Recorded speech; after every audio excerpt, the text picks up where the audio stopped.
The return flight to Firebase Charlie became a race against time as Sarah pushed her damaged Chinook through the darkness, while the outpost fought for survival 30 miles ahead. In the cargo compartment, 24 elite soldiers from the 82nd Airborne Division checked their weapons and equipment, knowing they were flying into one of the most intense battles of the Afghan conflict. The helicopter groaned under the weight of additional ammunition, medical supplies, and anti-tank weapons that could turn the tide of the siege. Radio communications from Firebase Charlie painted a desperate picture. Commander Sullivan's voice crackled through the static as he coordinated the defense against overwhelming odds. "Enemy forces have breached the eastern perimeter," he reported. "We're falling back to secondary positions. Casualties are mounting, and ammunition is running low."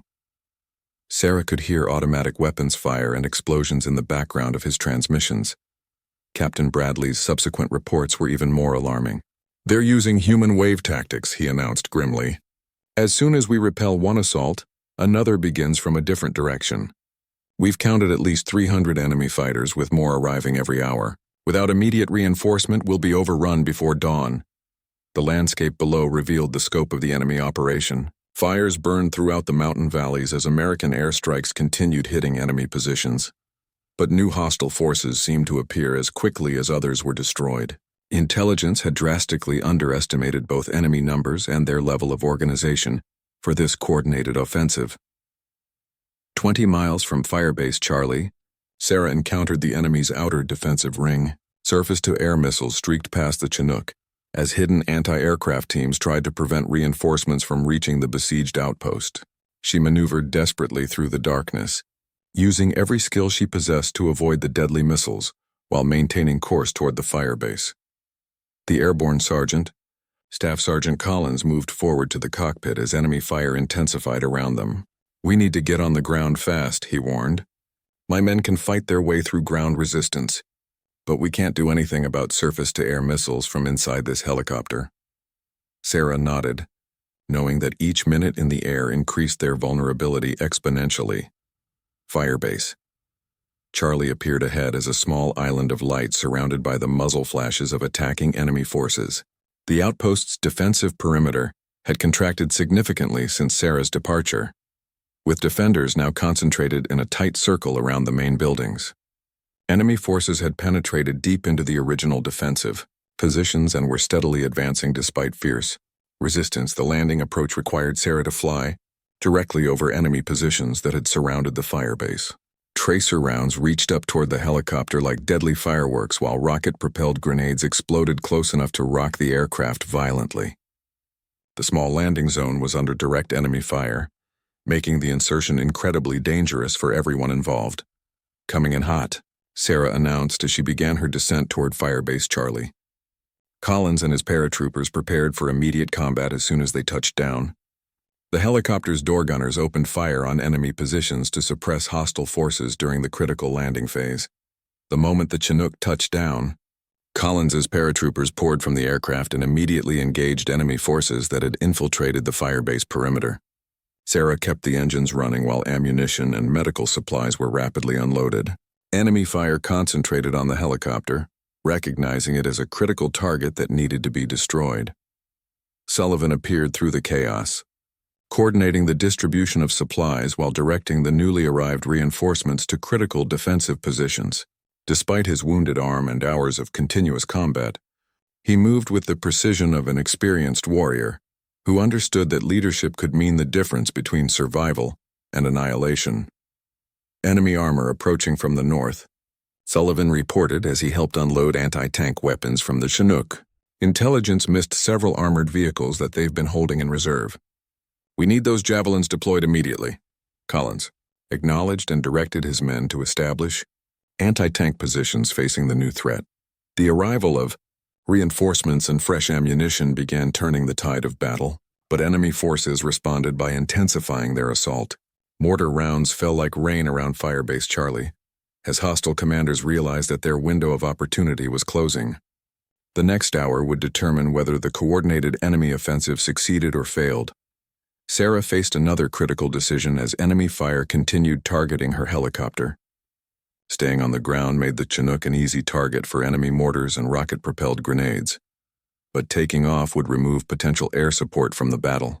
The firebase's survival might depend on whatever additional help she could provide. Sullivan made the decision for her. "Get airborne and provide close air support," he ordered. "Your door guns can suppress enemy positions that we can't reach with ground fire. But stay mobile. They've got multiple SAM teams specifically hunting for you." Sarah acknowledged, knowing that the next phase of the battle would test her skills as a combat pilot rather than just a transport operator. The Chinook lifted off into the maelstrom of the night battle, immediately drawing enemy fire from multiple directions. Sarah maneuvered aggressively while her door gunners engaged enemy positions around the firebase perimeter. The helicopter's mobility and firepower began disrupting enemy assault formations that had been steadily advancing on the defensive positions.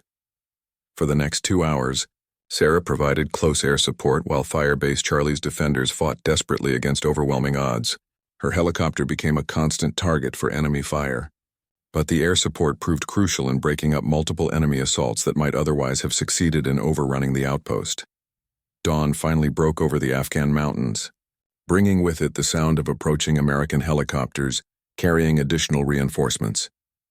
The enemy offensive, which had seemed unstoppable during the night, began faltering as their ammunition supplies ran low and American air power arrived in overwhelming force. Sullivan coordinated the final phase of the battle as enemy forces began withdrawing from around Firebase Charlie. The coordinated offensive that had threatened to overrun multiple American positions had been broken by the courage and determination of a small group of defenders who refused to be defeated despite impossible odds. As the immediate threat subsided, Sarah finally landed her battered Chinook at Firebase Charlie for the last time.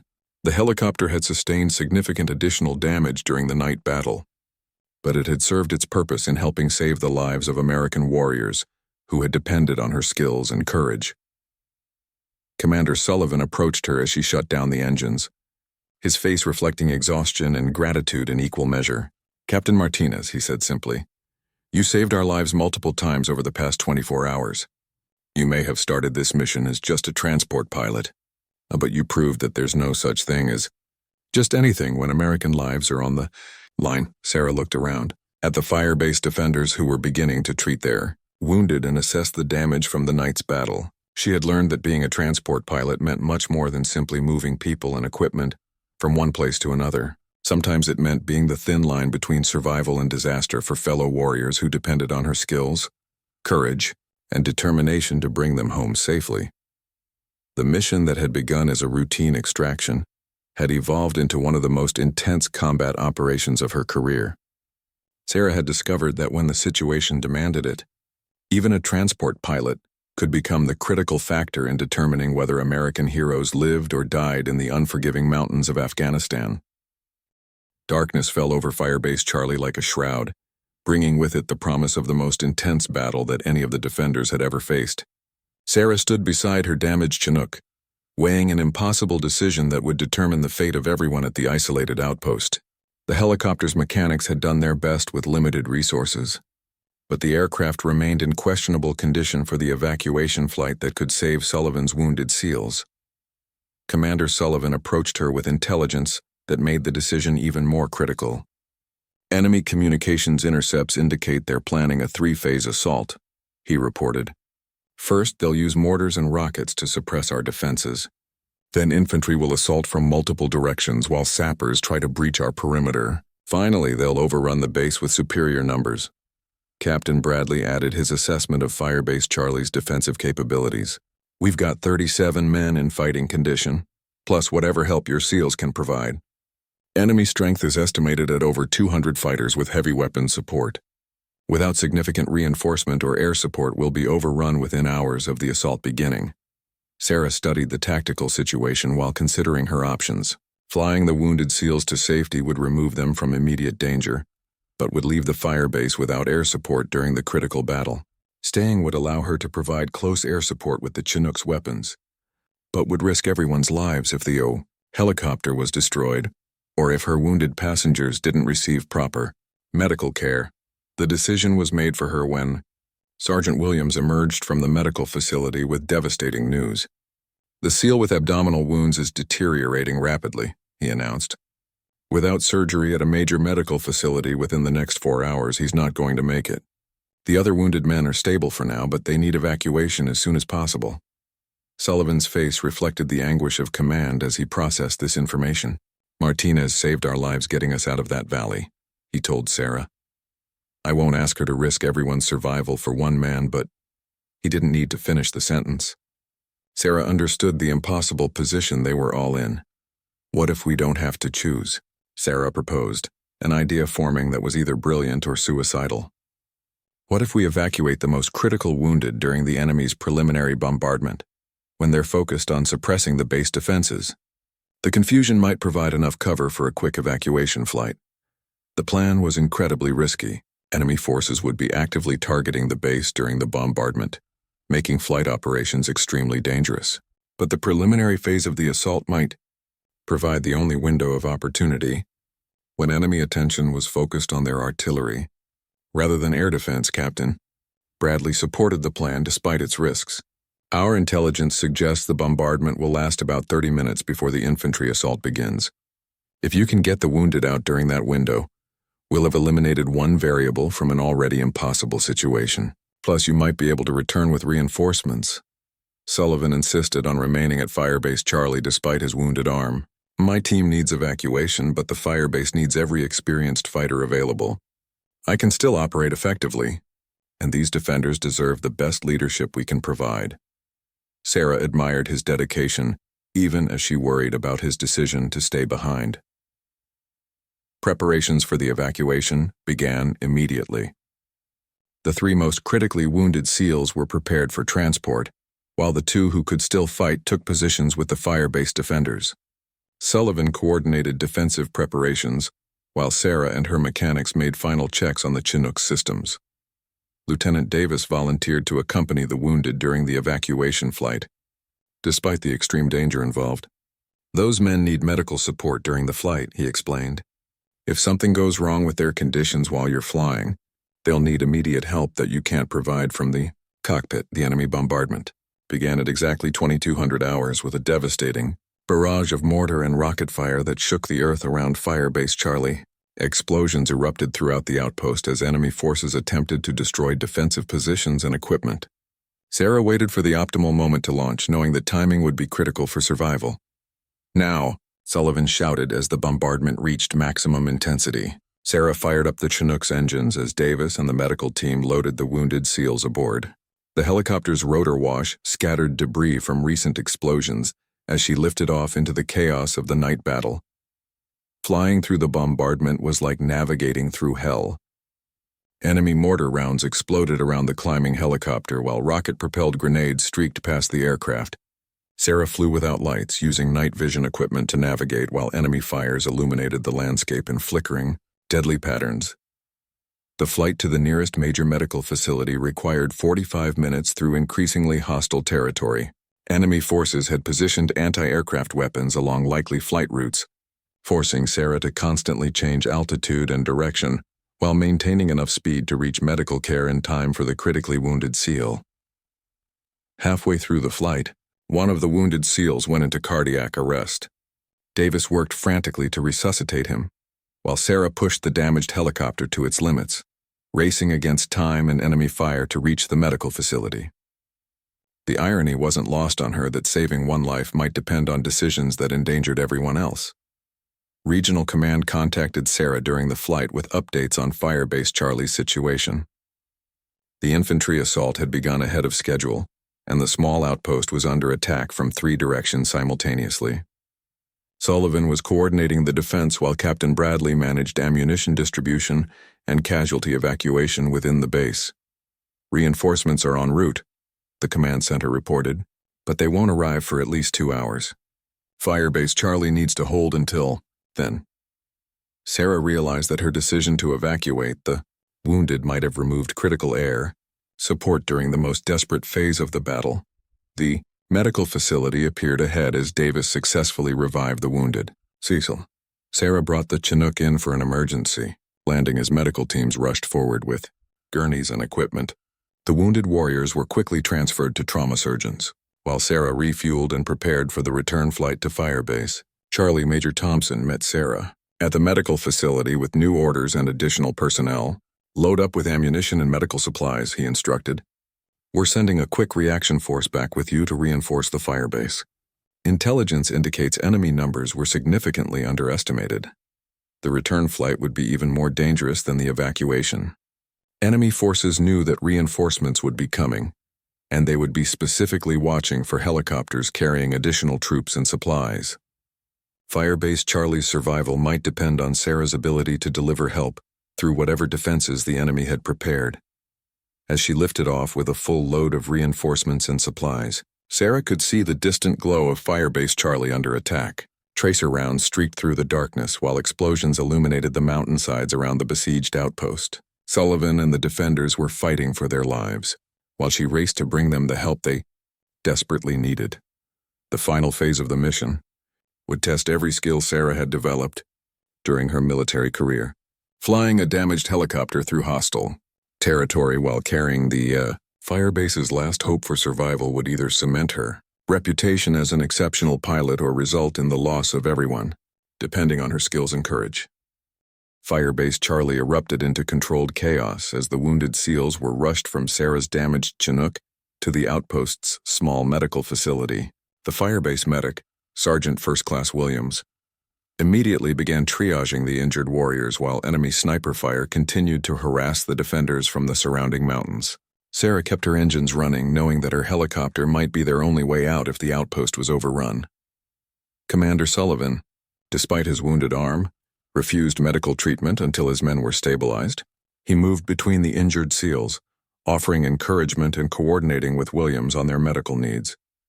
2 of his team members required immediate surgery that was beyond the Firebase's capabilities, while a third needed evacuation to a major medical facility within hours to survive his injuries. The outpost commander, Captain Bradley, briefed Sarah on their tactical situation while mechanics examined her helicopter's damage. Enemy forces had been probing Firebase Charlie's defenses for the past week, suggesting a coordinated effort to eliminate the isolated outpost. The rescue of Sullivan's team had apparently accelerated enemy plans, and intelligence indicated a major attack was imminent. Your helicopter took significant damage, the lead mechanic reported grimly. We can patch the hydraulic lines temporarily, but you'll need major repairs before attempting another long-distance flight. The question is whether we have enough time before the enemy hits us with everything they've got. Sarah studied the damage assessment while listening to radio chatter from other military units in the region. The enemy's coordinated response to the morning's events suggested a level of organization and capability that intelligence had underestimated. Firebase Charlie was dangerously isolated, and conventional reinforcement would take hours to arrive. Sullivan approached Sarah with a proposal that would test her courage and skills beyond anything she had previously experienced. My team can't fight in their current condition, he acknowledged, but I can still operate. If we can get intelligence on enemy positions, we might be able to call in airstrikes to break up their attack before it begins.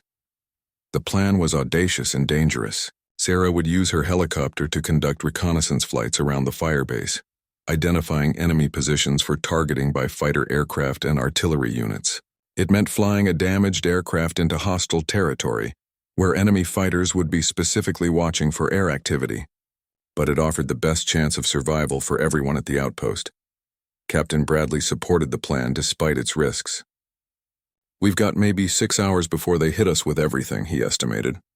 If we can identify their staging areas and command posts, we can disrupt their attack before it begins. It's our best shot at survival. Sarah nodded, knowing that conventional defense would likely fail against the numbers they were facing. The mechanics worked frantically to make temporary repairs to the Chinook while Sarah and Sullivan planned their reconnaissance mission. They would fly a series of low-level passes around the firebase perimeter, using the helicopter's advanced sensors to identify enemy positions and movements. Each flight would be increasingly dangerous as enemy forces adapted to their tactics. Lieutenant Davis volunteered to remain on the ground to help defend the firebase, recognizing that the reconnaissance flights would be too dangerous for non-essential personnel.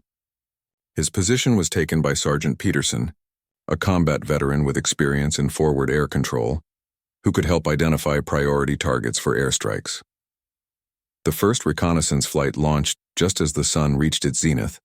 providing maximum visibility for target identification. Sarah kept the Chinook low, using terrain features to mask their movement while Sullivan and Peterson scanned for enemy activity through high-powered optics.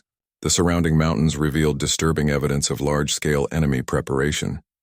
Enemy forces had positioned themselves throughout the mountain valleys surrounding Firebase Charlie, with estimated numbers far exceeding the hundreds of fighters that intelligence had suggested. Sarah counted artillery positions, mortar teams, and what appeared to be heavy weapons emplacements that could devastate the small outpost's defenses. "This isn't just an attack," Sullivan observed grimly as they documented enemy positions. "They're planning to completely overrun this entire sector. Firebase Charlie is just the first target in a much larger operation." Sarah realized that their mission had evolved from a simple rescue to potentially preventing a major enemy offensive. The intelligence they gathered was immediately transmitted to regional command, triggering an urgent response from available air assets and artillery units. Fighter aircraft were diverted from other missions to attack the enemy positions that Sarah and Sullivan had identified, while long-range artillery began preparing fire missions against the largest concentrations of hostile forces. On their second reconnaissance flight, enemy forces were ready for them. Surface-to-air missiles streaked past the Chinook as Sarah maneuvered desperately to avoid being shot down. Enemy fighters with portable anti-aircraft weapons had positioned themselves along likely flight paths, turning each reconnaissance pass into a deadly gauntlet. Despite the increasing danger, they continued gathering intelligence as American airstrikes began hitting enemy positions throughout the mountains. Explosions bloomed across the landscape as precision-guided munitions destroyed artillery pieces, command posts, and supply depots that Sullivan and Peterson had identified during their flights. The enemy response was swift and violent. Mortar rounds began falling around Firebase Charlie, as hostile forces attempted to eliminate the source of the intelligence that was decimating their positions. Sarah's helicopter became a primary target, with enemy fighters using radio intercepts to predict their flight paths and position anti-aircraft weapons accordingly. During the third reconnaissance flight, disaster nearly struck when a surface-to-air missile detonated close enough to the Chinook to damage several systems and injure Peterson with shrapnel. Sarah fought to maintain control as warning lights illuminated her instrument panel, and the helicopter began vibrating ominously from rotor damage. "We're pushing our luck," Sullivan warned as they limped back to Firebase Charlie. "The enemy is adapting faster than we anticipated. They'll be ready for us if we go out again." Sarah agreed, but she also knew that their intelligence gathering had been crucial in disrupting the enemy's offensive preparations. The airstrikes continued throughout the afternoon, systematically destroying the enemy infrastructure that Sarah and Sullivan had identified. Regional command reported significant success in degrading enemy capabilities, but intelligence suggested that enough hostile forces remained operational to pose a serious threat to Firebase Charlie. As evening approached, the mechanics delivered sobering news about the Chinook's condition. "We've done everything we can with available materials," the lead mechanic reported, "but the aircraft needs major repairs before it's safe for extended flight. You might be able to make it back to main base, but it would be risky." Sullivan gathered everyone for a final planning session as enemy forces prepared for their assault on Firebase Charlie. The airstrikes had disrupted their timeline and reduced their capabilities, but intelligence indicated that the attack would still come during the night, when American air support would be less effective. Sarah faced another impossible decision. She could attempt to evacuate the wounded SEALs in her damaged helicopter, risking a catastrophic crash that would kill everyone aboard. Alternatively, she could remain at Firebase Charlie and use her aircraft to support the defense, knowing that enemy forces specifically targeted helicopters as high-value assets. The choice would determine not only her own fate but the survival of Sullivan's wounded team members and the defenders of Firebase Charlie. As darkness fell over the Afghan mountains, enemy forces began moving into position for what promised to be the most intense battle of Sarah's military career. The Chinook shuddered under enemy fire as Sarah brought it into the most dangerous hover of her career. Below her, Commander Sullivan's SEAL team was trapped among the rocks, surrounded by hostile forces that were closing in rapidly. The sound of automatic weapons filled the air, mixing with the thunderous roar of the helicopter's twin rotors as she fought to maintain position, despite the intense combat raging around them. Lieutenant Davis opened fire with the door-mounted machine gun, sweeping the area around the SEAL's position to suppress enemy movement. Muzzle flashes erupted from dozens of concealed positions as enemy fighters tried to prevent the rescue attempt. Bullets struck the Chinook's armored hull with metallic pings, spider-webbing the cockpit windows and making Sarah's job exponentially more difficult. Through the chaos, she could see Sullivan organizing his men for the extraction. Despite his wounded arm, the commander moved with purpose, directing his team members toward the helicopter while maintaining defensive fire. 2 of his SEALs appeared to be seriously wounded. Supported by their teammates, as they made their way across the rocky terrain toward the hovering aircraft, the first SEAL reached the helicopter's ramp and was immediately helped aboard by Davis. Sarah felt the aircraft shift slightly as the wounded warrior was pulled to safety. 1 down, 5 to go. But enemy fire was intensifying, and she could see hostile fighters moving to new positions that would give them better angles of attack on the exposed helicopter. Sullivan was the last to board, covering his team's retreat with disciplined bursts from his rifle. As he reached the helicopter's ramp, a rocket-propelled grenade streaked past the aircraft, exploding against the rocky hillside just meters away.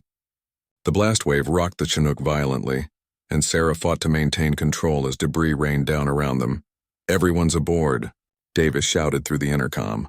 "Get us out of here!" Sarah didn't need encouragement. She pulled the helicopter up and away from the landing zone, banking sharply to avoid another RPG that flashed past their previous position.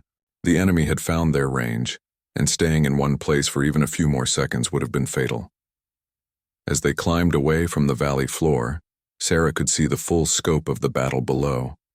Enemy forces had converged on the area in massive numbers, far more than intelligence had suggested. Sullivan's team had stumbled into what appeared to be a major enemy staging area, which explained both their discovery and the overwhelming response to the rescue attempt. In the cargo compartment, Davis was providing first aid to the wounded SEALs. 2 of Sullivan's men had serious gunshot wounds, and a third was suffering from shrapnel injuries sustained during the extended firefight. Sullivan himself, despite his wounded arm, was helping treat his men while coordinating with Sarah on their next move. "We can't return to base directly," Sullivan warned her through the intercom. "Enemy forces will be tracking our movement, and they might have anti-aircraft weapons positioned along our route. We need to find an alternate path." Sarah nodded, studying her navigation charts while keeping the helicopter low to avoid enemy radar detection. The return flight became a deadly game of cat and mouse. Sarah followed a winding route through mountain valleys, constantly changing altitude and direction to avoid potential ambush sites. Several times Davis spotted possible enemy positions, forcing her to alter course and find new routes through the treacherous terrain. Halfway back to base, disaster struck again. Warning lights suddenly illuminated Sarah's instrument panel as the helicopter's engines began showing signs of damage from the enemy fire they had sustained. Hydraulic pressure was dropping, and she could feel the aircraft becoming increasingly difficult to control. They were still deep in hostile territory with wounded men aboard. "We're losing hydraulic fluid," Sarah announced grimly. "I'm not sure we can make it back to base." The nearest friendly position was a small outpost called Firebase Charlie, but it was barely large enough to accommodate a Chinook landing.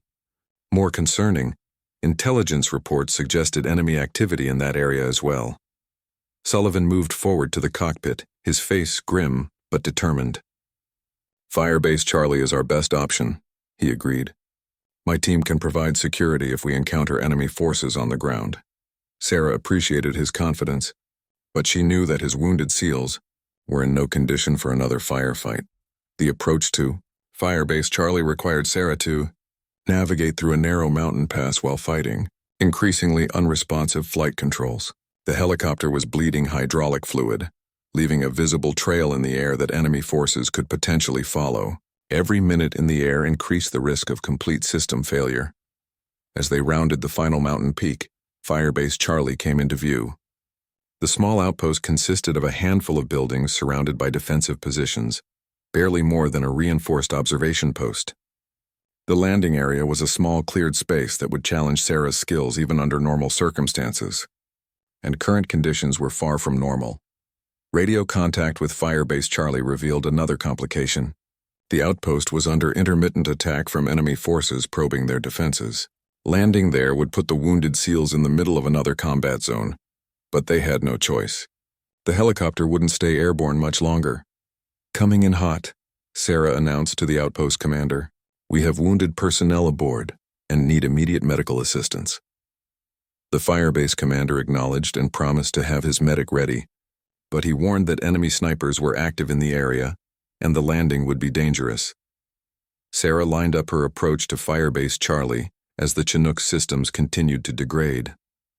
Warning alarms filled the cockpit, and she could feel the aircraft becoming heavier and more sluggish with each passing minute.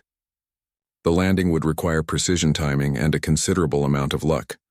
Below them, Firebase Charlie's defenders were laying down suppressive fire to keep enemy snipers from targeting the incoming helicopter. Muzzle flashes sparkled from the mountainsides around the outpost as hostile forces tried to disrupt the landing. Sarah realized that bringing Sullivan's team to safety was only the beginning of their ordeal. As the Chinook descended toward the small landing zone, enemy fire erupted from multiple positions. The Firebase defenders returned fire, creating a crossfire situation that made the landing even more treacherous. Sarah fought to keep the aircraft stable as bullets struck the hull and hydraulic fluid continued to stream from the damaged systems.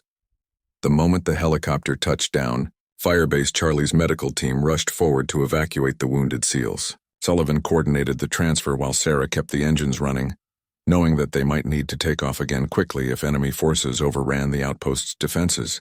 The situation remained critical, and their survival was far from guaranteed.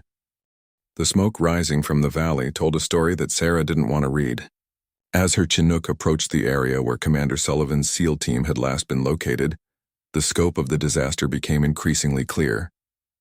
What should have been a quiet reconnaissance mission had turned into a full-scale battle, and 6 American warriors were somewhere in the middle of it.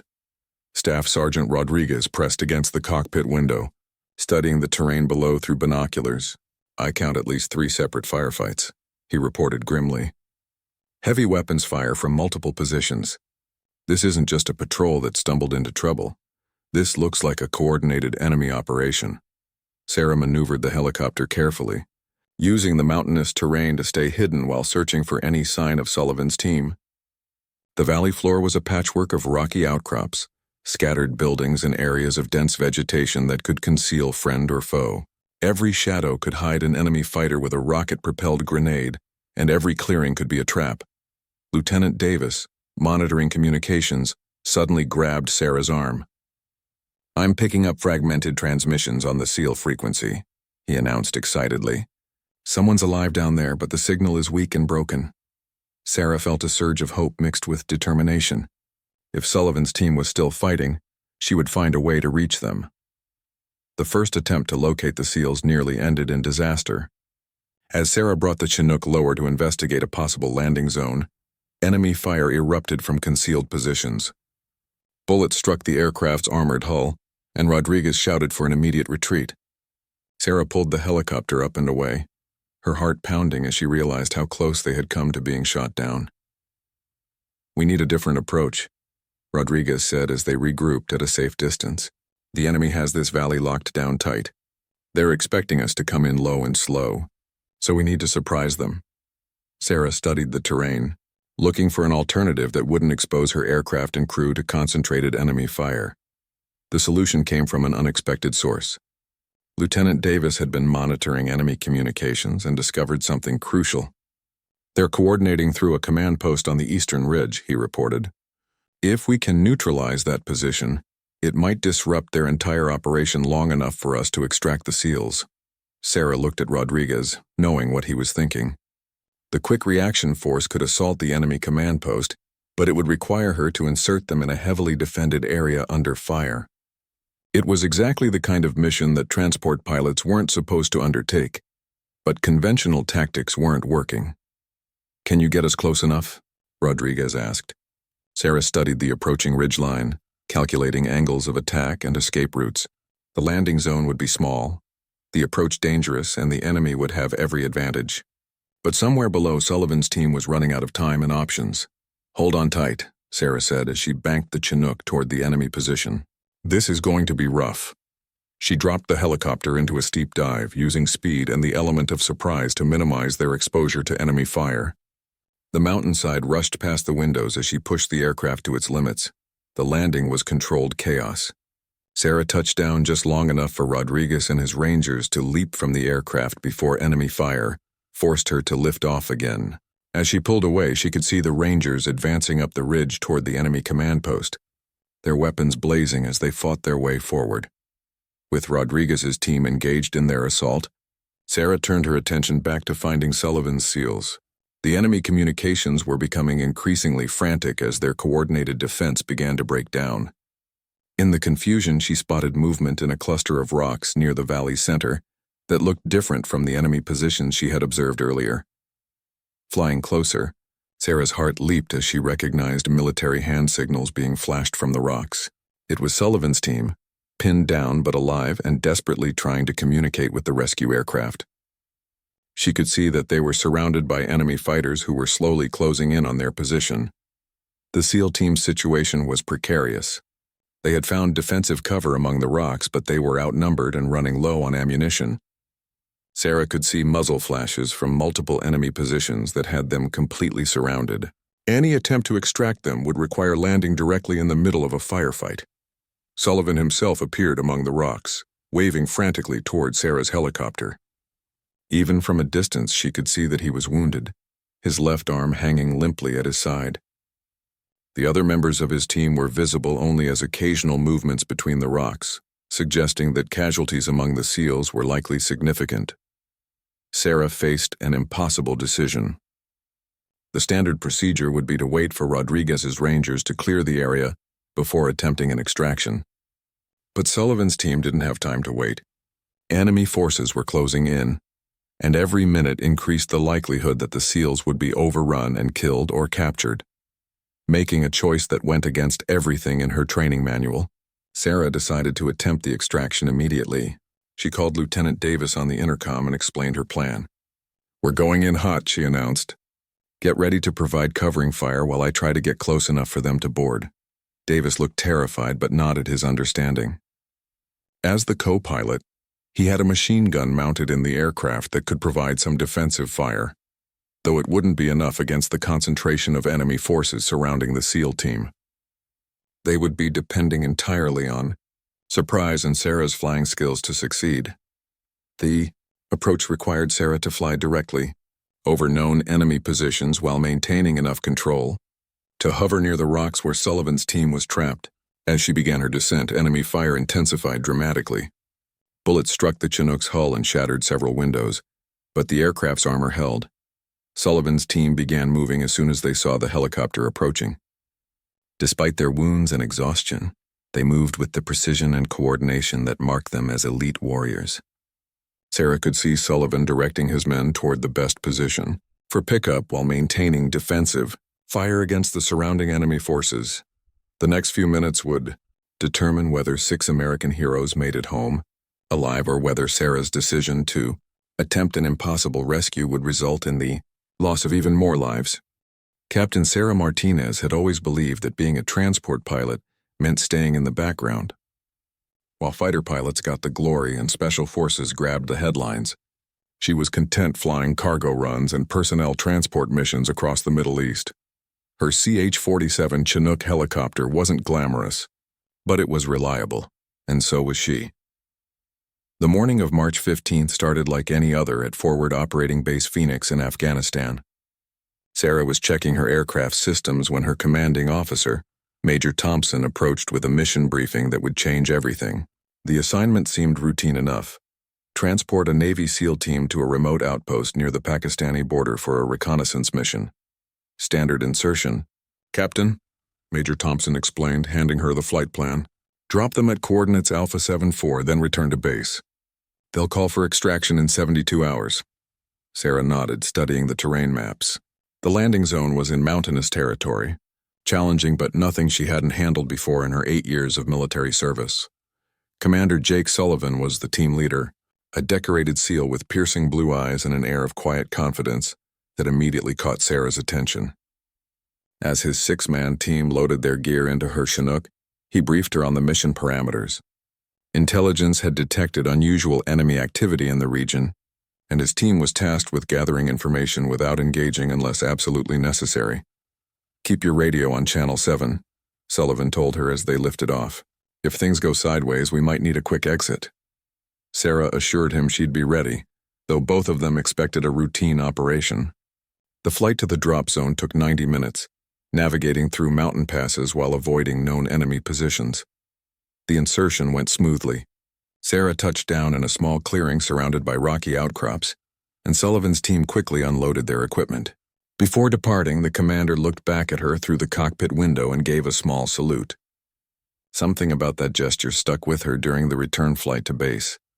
For the next 2 days, Sarah continued her regular transport duties while thinking occasionally about the SEAL team in the mountains. She flew supplies to various outposts, transported wounded soldiers to medical facilities, and maintained her aircraft.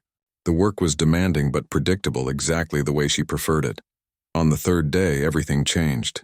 Sarah was in the maintenance hangar when Major Thompson rushed in with urgent news. The SEAL team had missed their scheduled check-in. Even more concerning, a reconnaissance drone had spotted what appeared to be a large enemy force moving toward their last known position. The situation had escalated from routine to potentially catastrophic in a matter of hours. "We need you to fly a rescue mission," Thompson explained. "Take a quick reaction force to extract Sullivan's team." Sarah felt her stomach tighten. Rescue missions were dangerous under the best circumstances, and flying into potentially hostile territory with an unknown enemy presence made it exponentially more risky. But 6 American soldiers were in danger, and she was their best hope of getting home safely.